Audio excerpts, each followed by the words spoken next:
Саламатсыздарбы урматтуу каналымдын көрүүчүлөрү. Сиздерди каналымдан көргөндө алым кубачтамын. Ушул бүгүн тик учактар боюнча кичине сөз кылайын дедим эле. Анткени 2010 жылдан баштап Кыргызстанда инвестор болгон, ушул тик учактарды сатып алып иштеткенге даяр болгон туризм максаттарында. Анан ошондо ушул инвестициялар өтпөй калган. Анткени Кыргызстанда баягы эң эффективдүү тик учактарга, эң мындай алардын коопсуздугу жогору болгон тик учактарга каршы сөздөр айтылган. Анткени алардын двигательдери бирдиктүү, анан балким саясат, балким баягы Кыргызстандан тоолуу аймак деп кандайдыр бир ушундай сөздөр айтылган болчу. Анан көрүп атасыздар, Кыргызстанда ошо Ми-8 тик учактар кулап жатат. Анан ушундай аябай начар нерселер болуп жатат. Тейлөө жөнгө салына элек. Ал эми баягы дүйнө жүзү боюнча эң мыкты деп табылган тик учактарга мындай кандайдыр бир тыюу салынган да Кыргызстанда аларды колдонууга. Бирок акыркы жылдары ал нерсе өзгөрүп жатат. Азырынча ошол Еврокоптер европалык мындай тик учактар кандайдыр биздин өлкөгө келип атат. Балким ситуация бурулуп жататпы ушундай да. Анан бирок ошол боюнча кандайдыр бир пикиримди билдирейин. Анда эмес темага кайрылалы. Кыргыз аскерине кандай тик учактар керек?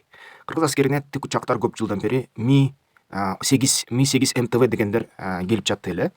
Орусиядан чыгарылган, мурунку Советтер Союзунда иштеп чыгылган эң жакынкы Кыргызстан үчүн тик учактарды ремонттоо жана тейлөө базасы Бурундайда эле, Казакстанда. Жаңы заманбап вертолеттордун арасынан ошо Агахан Карим 4 Измаилиттердин башчысы жана Агахан фондунун негиздөөчүсү алып келген вертолет болчу. Еврокоптер дагы еврокоптерлер кирген жатышат деп айтышат, бирок алар киргенде анан алар боюнча дагы кандай иштерин байкап көрөбүз жыл өтөрү менен. Анан бүт бул мен айтып аткан маалыматтарды албетте текшерип алгыла, интернет аркылуу же расмий, мисалы үчүн бизде жарандык авиация агенттиги бар, ошол жерден деле тактап алсаңыздар болот. Анда талкуулайлы. Ушу биздин баягы вертолеттор көп түштү да Кыргызстанда. Баары тең Ми-8 вертолеттор түшүп атат, жыгылып атат, авариялар болуп атат. Акыркы авария ушул эле жакында болду, 17-январда жаңылыгы чыккан. Ошондо аябай өкүнүчтүү, ошол иманы саламат болсун, биздин дагы ошол жараныбыз, тажрыйбалуу тик учак летчиги дагы кайтыш болду. Анын жакындарына ушундай арты кайрылуу болсун деп айтып кетерим. Андан сырткары ушундай нерселер дагы көп болгон. 21-жылы, мисалы үчүн 4-июнда Ми-8 МТ модернизацияланган деген бир тик учак түшкөн. 9-июлда 2018-жылы түштүк кеңилчек лагеринде кулап кеткен да, ошондо дагы аман калган кишилер Ми-8 МТВ деген. 18-июлда 2004-жылы Хан Теңир чокусунда Ми-8 тик учак Хан Теңирге жатып калган. 6-август 2005-жылы Эңилчекте дагы бир Ми-8 кулаган. Андан сырткары 15-март 24-жылы Нарын областында Ат Баш районунда Ми-8 МТВ модернизацияланган тик учак кулап түшкөн. 15-март 2000-жылы Нарын областында түшкөн. 4-октябрь 95-жылы Барыс колунда түшкөн. 8-июнь 93-жылы Ош шаарында Ми-2 тик учак түшкөн болчу да, 1993-жылы. Ошентип Кыргызстанда ошол көбүнчө кулап жаткан учактар Ми сериясында. Анан Ми эгерде алсак, бул деген 22 орундуу 2 мотордуу тик учак, Орусияда эле чыгарылат. 5 лопаст бар, мындай аскердик максаттар үчүн жасалган. МЧС жана ошол коргоо министрлиги аны көп учурда колдонгон. Бирок булар деген характеристикалары бир аз мындай жакшы эмес экен да, байкасак, ошо салыштырсак. Мисалы үчүн ошол эле Ми-8 учагы Б-407, Б-429 деген тик учактарга аябай мындай аздык кылат. Эми аны салыштырсак кандай? Булар албетте бир двигательдүү, бир мотордуу тик учактар. Кыргызстандын жергесинде көп жылдан бери аларга учууга тыюу салынган, уруксат берилген эмес. Кыргызстан тоолуу аймак болгондуктан ошол жарандык авиация агенттиги дайыма айтчу, ошондой вертолетторду киргиздирбейбиз, анткени ошол вертолеттор тик учактар баягы тоо шарттарына туура келбейт, шамал учурабы же эмне болот, ар кандай окуялар болуп кетиши ыктымал, 2 двигатель болуш керек деп талап коюшкан да.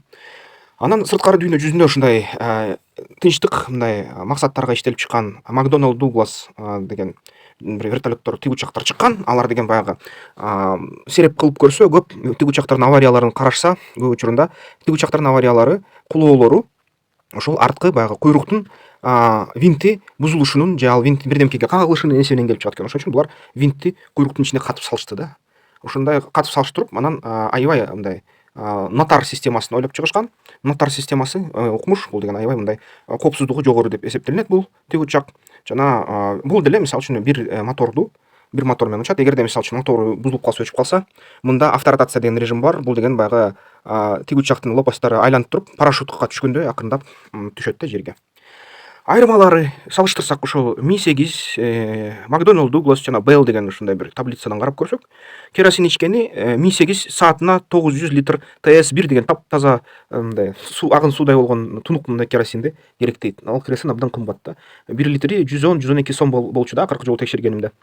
Ал эми McDonnell Douglas бул деген 260 литр ичет. Bell мисалы үчүн 405 же 429, 270 литр саатына ичет. Анан бирок бир нерсени айтып коюш керек. Mi-8ге 22 киши батат, McDonnell Douglasга 5 киши батат, Bellге дагы 5, эң көп дегенде 7 киши батат. Анан бул экипажы менен кошо да, баягы айдоочусу менен. Баасы $1 миллион. Бүгүнкү акыркы бааларын карасам, мындай орточо бааларын алдым. Mi-8 базалык баасы $14 миллион, McDonnell Douglas $12 миллион. Еврокоптерде эле баасы экен да, мисалы үчүн европалык тиги учактар. Bell болсо $9,5 миллион. Фюзеляждын бышыктыгы саат менен эсептелинет экен. Мисалы үчүн Mi-8 8000 саат өткөндөн кийин учуудагы фюзеляжды толук инженерлер карап чыгып оңдош керек экен. Ар бир 8000 саат сайын. Антпесе ошо 8000 сааттан кийин бул тиги учак гарантиясын жоготот. Аны баягы атайын тейлөө борборуна алып барып кайра тейлеп чыгыш керек. McDonnell Douglas'тыкы 15000 саат, Bell'дики чексиз дейт. Анткени McDonnell Douglas менен Bell корпустары композиттик материалдардан жасалган, абдан бекем бышык. Анан мындай жеңил да, темирге караганда жеңил. Мотор иштеген убакыт сааты Mi-8дики 2000 саат экен. 2000 саат мотор иштегенден кийин аны кайра алып барып 70% чейин генералдык мындай тейлөөдөн өткөрүш керек. Керек болсо моторун алмаштырууга мүмкүнчүлүгү, мындай зарылчылыгы түзүлүп калышы ыктымал экен да. Бул деген ушундай экен. Ошон үчүн ар бир 2000 саат сайын учкандан кийин ушул тиги учакты улам ошол бизде Кыргызстанда болсо бурундай алып барып аяктагы инженерлерге көрсөтүп оңдотуш керек экен. Же болбосо өзүбүзгө инженерлерди алып келип ушул тейлеп оңдотуш керек экен. Кээде моторлорун толук алмаштырууга туура келип калат экен. McDonnell Douglas болсо 15000 саат. Bell'дики да 15000 саат. 15000 сааттан кийин моторун текшересиң, карайсың, чаң кирдиби, эмнеси болду, стружка, темир жешилген жокпу, ушунун баарын карап туруп оңдойсуң да. Анан кулоо статистикаларын алсак, ошол биринчи цифрасы Mi-8 17000 тиги учак өндүрдү дейт Советтер Союзу, анан Орусия. Бүгүнкү күнү 8400 кулады дейт. Согуш эсебинен көпчүлүгү. Жарымы ошол жарандык ушундай авариялардын эсебинен. McDonnell Douglas'тын отчетторун издесем, жалпы статистика жок экен, бирок өзгөчө мындай интернеттен издесеңер отчеттор бар экен, кулоо боюнча отчеттор бар экен. McDonnell Douglas'тын отчеттору ошо 18 отчетун таптым, 18 жолу кулаптыр. Андан көп куласа керек, бирок ошол 18ди таптым да. Bell'ды да издедим, 3 отчетту таптым. Бирок Bell мурунтан бери иштелип жүрөт, тиги 91-жылдан бери, 97-жылдан бери. Ошон үчүн көбүрөөк куласа керек, бирок 3 отчетту таптым, аны дагы мындай издеш керек да, изилдеш керек. Сактоо шарттары Mi-8 ачык асманда сактала берет. McDonnell Douglas'ка ангар керек. Bell'ге дагы ангар керек. Ангарга сакталса жакшы, сакталбайт да, кээ бир аспаптары, кээ бир ошол жабдыктары бузулуп калат экен. Айырмалар ушундай. Анан Bell 429 деген азыр жакшы колдонулат. Анын мисалы үчүн баасы $9 миллион, 9,5, арендасы 16000 рубль. Мисалы үчүн Орусияда колдонушат өзүлөрү, Орусиядагы авиаторлор. Жана ошол кай жерге коюп берерин ошо чечсе болот да. Буга мындай оор Mi-8ге мисалы үчүн вертолет площадкасын курсаң, ага 50 метр квадрат площадка керек, жана бетондон куюш керек. Булар болсо жерге, музга, тоонун чокусуна коно беришет да, Bell'дер. Анан мисалы үчүн McDonnell Douglas нотар системасын карасак, нотар системасы момундай да, винт жок, көрүп атасыздар. Винт ичинде куйругу ар бери айланып туруп ушуну вертолеттун мындай стабилдүүлүгүн, туруктуулугун камсыздап берет. Жамалунгма же болбосо Эвересттин чокусуна отурган, ошондо Дидье Дельсал деген айдоочу, пилот ушуну жасаган. Бул аябай укмуш мындай авантюра болгон, бирок ошентсе дагы бул деген аябай мындай рекорд болгон да. Бир да Mi-8 Жамалунгманын чокусуна чыга элек. Еврокоптер чыккан, Bell'дер чыкканга аракет кылышкан, бирок Bell'дер азыр иштеп жүрөт ушул Жамалунгманын боорунда, Непалда, бирок ошол Bell'дердин саны аз, анан баягы 6000ге чейин учуп туруп түшөт да. Мисалы үчүн Mi-8 8000 метрге чейин уча алат. Бирок Mi-8дер Жамалунгмага чыга элек.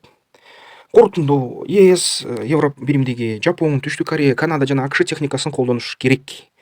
Албетте бизде Кыргызстанда баягы Mi-8ди сатып алуу бул биринчиден көнмүш адат. Биздин ушул жарандык авиация агенттиги буга көнүп калган болчу, ошон үчүн bundan баш тарта алган жок. Мен деген инвестор алып келип 2011-жылы ошол вертолеттор бизнесин баштайлы деп 2013 жылдан баштап 1 жыл үстүнөн иштегем. Инвестор экөөбүз выставкасына барып келгенбиз, вертолетторду карап келгенбиз. Вертолетторду карап, алардын баягы мыктыларын аныктап, аны сатып алалы деп, Белди жана Еврокоптерлерди сатып алабыз деп Кыргызстанга алып келели десек, мен деген аябай урматым чоң салам сиздерге, байке, бул видеону көрүп калсаңар. Ошол кездеги жарандык авиация агенттигинин башчысы, мындай, аны мен аябай урматтайм, бирок жумуштан ушундай болду да. Ал деген тыюу салды. Мен деген силердин Белдериңерди жана Макдоналд Дугласыңарды киргизбейм деди да өлкөгө. Анткени бизде тоо 2 мотордуу вертолет керек. 2 мотордуу вертолет болбосо иштебейсиңер деп ушундай бөгөт коюп койду дагы. Анан бир нече жолу аны менен сүйлөштүк. Анан депутаттар менен сүйлөшсөк, МЧС ошол өкүлдөрү, коргоо министри өкүлдөрү дагы айтты, биздин Кыргызстанда Ми-8 эле учат деп. Анан бул саясат экенин түшүнүп, биз ошол инвестор менен буга акча ыргытпай койдук. Азыр болсо заман өзгөрүп келатат окшойт. Еврокоптерлер пайда болуп атат, бирок алар деле 2 моторлуу. Кантсе да ушул негизи Кыргызстанга ар кайсы жеңил жана мындай тик учак авиациясын өнүктүрүш керек. Анткени тоолуу аймакпыз, бизге мындай авиация керек. Ошон үчүн техникалык коштоону азыркы эгерде кандай бизде вертолеттор, тик учактар болсо тест өткөрүш керек. Анан сандык анализди дайыма эске алыш керек да. Мисалы үчүн Ми-8 бул саясат болсо, бул инженердик топ болсо, бул деген баягы биз көнгөн вертолет болсо, тик учак болсо, бул саясат болсо да, бир четтен саясаттын басымы болсо, анткени бизде мындайдан формалдуу эмес жагынан ошол эле Орусиядан эле вертолетторду алганга уруксат берилген сыяктуу да, булчу мурун. Азыр болсо кичине заман өзгөрдү. Орусияда деле мисалы үчүн өзлөрүнүн ансат вертолетторун канча жасаганга аракет кылышты, көп кылгандан кийин токтотушту, чыгарышты.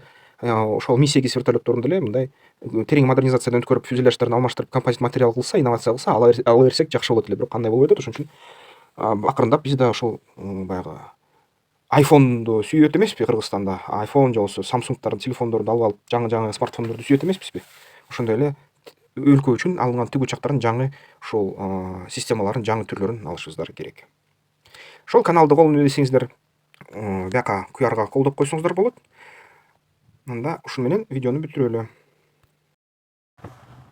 Урматтуу көрүүчүлөрүм, ошо видеону көрдүңүздөр. Сиздерде кандай ой пикир пайда болду?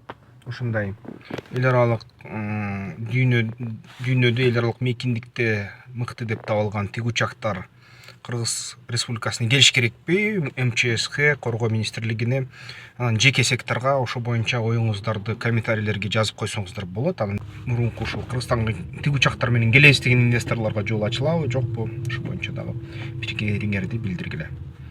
Анда эмки видеодон көрүшкөнчө.